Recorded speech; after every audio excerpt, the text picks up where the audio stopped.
자, 세계 경제가 트럼프 리스크로 지금 시달리고 있습니다. 미국이 금리를 올리면서 강한 달러, 그 다음에 지금 고유가, 그리고 미중 무역 분쟁 등으로 지금 세계 경제가 급속하게 가라앉고 있어요. 지금 미국 중간 선거를 앞두고 북한 문제가 잘 풀리면 그걸로 갖고 떼울 건데, 북한 문제가 안 풀리니까 트럼프가 미중 무역 전쟁을 일으키고 있어요. 그런데 이 미중 무역 전쟁이라는 것이 미국이나 중국이나 둘 다 끝까지 가면 현 단계에서 둘 다 안 좋다라는 걸 알고 있어요. 그러면 언제까지 이렇게 써먹을 거냐? 지금 선거가 있기 때문에 조금 더 갈 수 있어요. 그런 상황 속에서 트럼프가 형식적으로 중국의 항복을 좀 얻어내려 할 건데, 중국도 시진핑이 이제 작년에 황제가 됐죠. 법적으로는 올 초에 됐고. 근데 황제가 미국한테 여기서 꺾이면 안 되니까 좀 이렇게 개길 겁니다. 근데 여기에서 누가 압승을 할 수 있느냐? 절대로 못해요. 왜 못하느냐? 자, 지미 로저스 같은 사람이 이야기를 했지만은 무역전쟁에서 단 한 번도 압도적으로 이기는 사람이 나온 적이 없다. 트럼프가 역사를 잘 몰라서 이러는데, 그럼 미국도 지금 경제적으로 굉장히 어려워질 가능성이 올 하반기에 있다라는 겁니다. 그래서 미중 무역 전쟁부터 시작을 해서 금리 인상, 달러 강세, 무역 전쟁, 고유가 등의 리스크로 중남미 주요 5개국, 아르헨티나, 베네수엘라, 브라질, 멕시코, 콜롬비아, 유럽, 아프리카 3개국, 터키, 남아공, 루마니아, 아시아 2개국, 말레이시아, 인도 등 10개국이 위기에 빠질 수 있다고 IMF가 경고를 했어요. 이 10개국이요. 다 그냥 나라가 아닙니다. 세계에서 굉장히 큰 나라들이에요. 이런 나라들이 10개국이 위기에 빠져버린다면 세계 경제가 다시 엄청난 경제 위기로 이렇게 빠져들 수 있다라는 겁니다. 자, 중국은 미국 이 중부 남부 지역에 트럼프의 표밭을 겨냥한 정치, 무역 보복을 하고 있어요. 자, 그럼 미국 경제가 회복된다 하지만은, 일자리가 완전 고용에 가깝다 하지만, 질 낮은 서비스 업종의 일자리는 미국이 엄청 늘어났는데, 전체적으로 미국의 서민이나 중산층의 주머니에 돈이 늘어났느냐? 그건 아니라는 거예요. 오히려 명목 소득 같은 경우에는 더 줄어들고 있다는 겁니다. 이런 상황에서 이 선거 전에 이 경제 상황이 좋아질 거냐? 좋아지지 않을 가능성이 매우 크다라는 겁니다. 자, 트럼프는 이 무역 전쟁과 그 다음에 이 국경 전쟁을 통해서 백인 노동자 계층에 이렇게 지지를 받으려고 할 건데 그게 쉽지가 않다라는 거예요. 자, 그런데 이 와중에 무너져 버리는 것이 있습니다. 대북 제재는 지속되고 있다. 북한이 비핵화를 할 때까지 제재를 할 거라고 이번에 북한 갔다 온 폼페이오가 한방 얻어맞고 씩씩거리면서 한국, 일본 외교장관을 불러서 같이 발표를 했는데, 이런 제재에도 불구하고 북한의 기름값이 뚝뚝 떨어지고 있다는 겁니다. 평양의 기름값이요.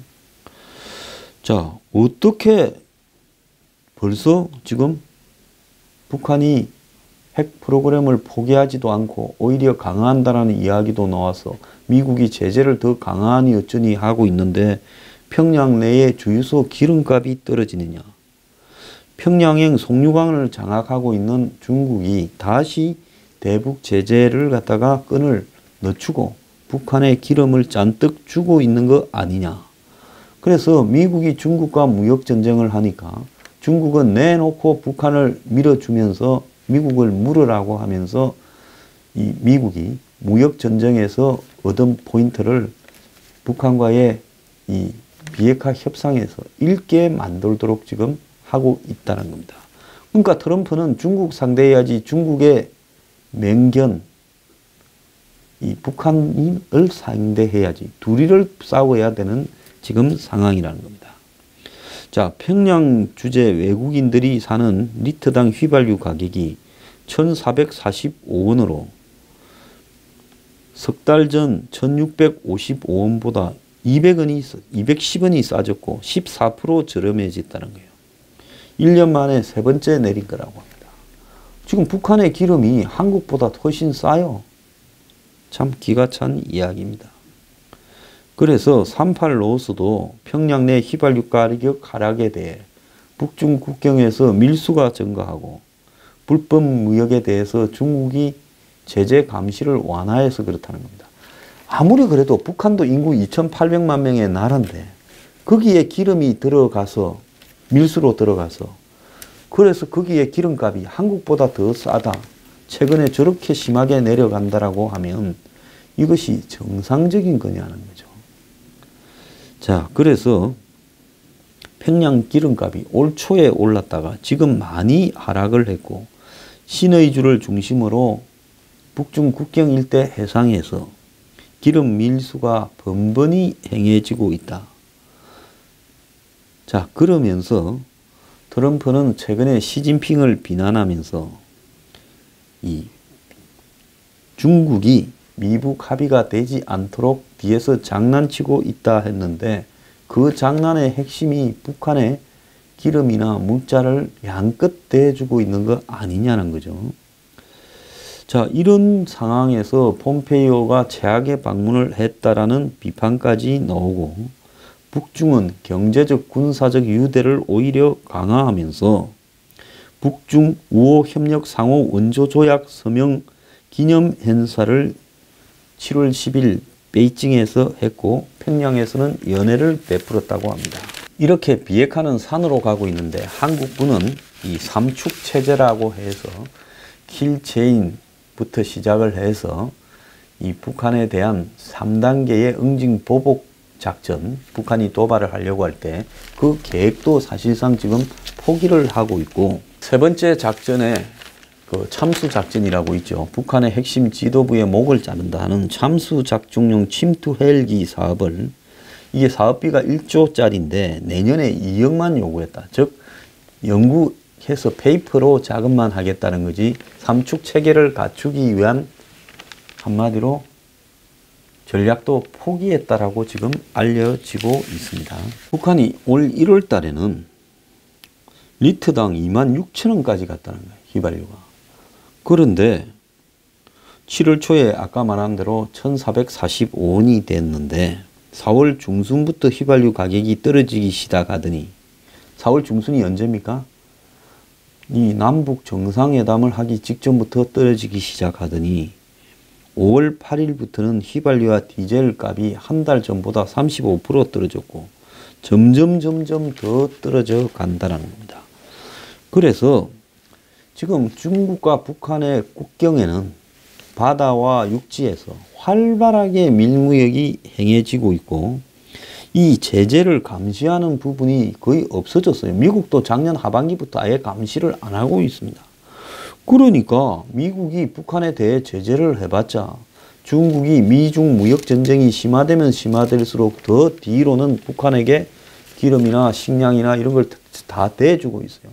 그래서 제가 몇 번 이야기하지 않았어요? 김정은이가 최근에 돈 문제 이야기를 일바따로 하지 않는다. 이건 뭐냐?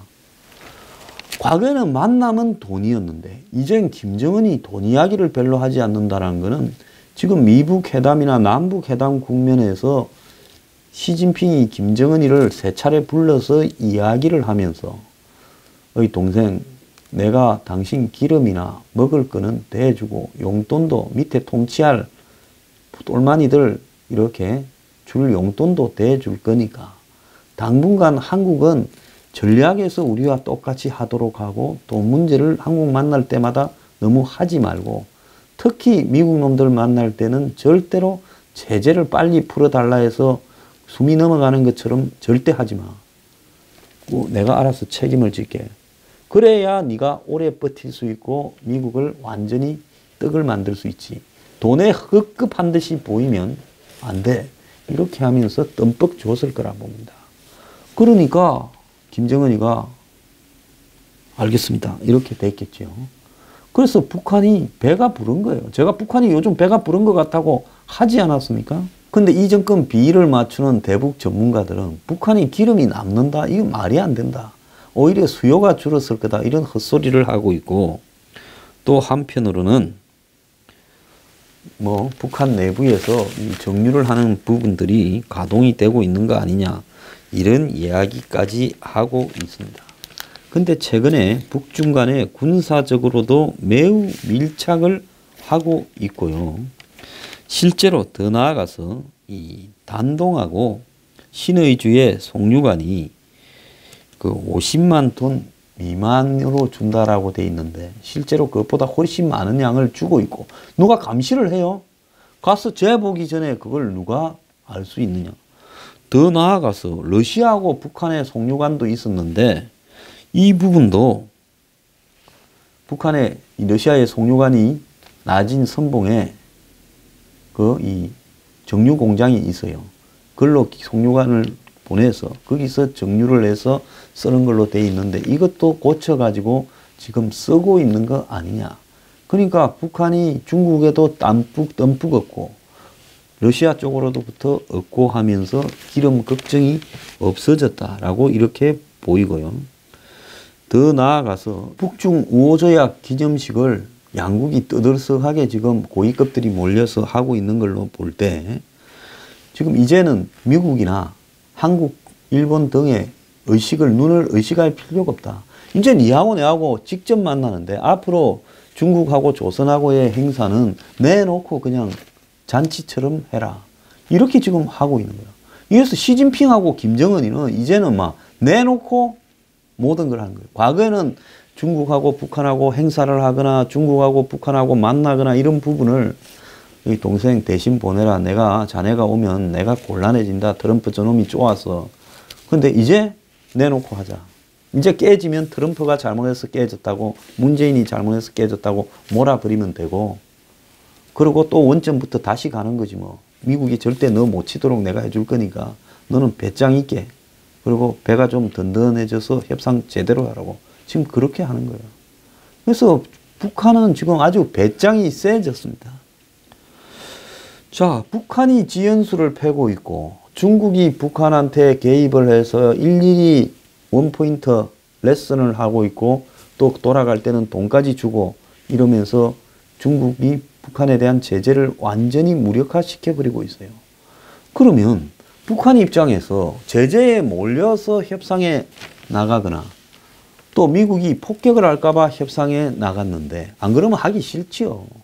그런데 제재에 몰린 거는 이제 해결이 되었고, 미국이 폭격을 해서 북한을 공격하는 부분에 대해서는 북한이 일단 협상에 나가서 조건을 가지고 틀어졌는데, 그 조건이 틀어진 부분에는 중국이나 러시아가 그러겠죠. 미국 너네들도 잘못한 게 있다. 한반도 비핵화지 북한 비핵화냐. 이렇게 이야기를 할 거고, 너네는 왜 북한이 이야기하는 부분에 대해서 다 깔아뭉개면서 일방적으로 너네식으로 협상을 하느냐. 이러기 때문에 일단 북한은 협상에 나가서 트럼프 만나서 사진 찍은 것만으로도 그 뒤에 협상을 깼을 때 미국이 북한을 폭격하지 못하도록 하는 명분을 지금 사실상 확보했고, 중국과 러시아가 그걸 서포트해주고 있다는 거예요.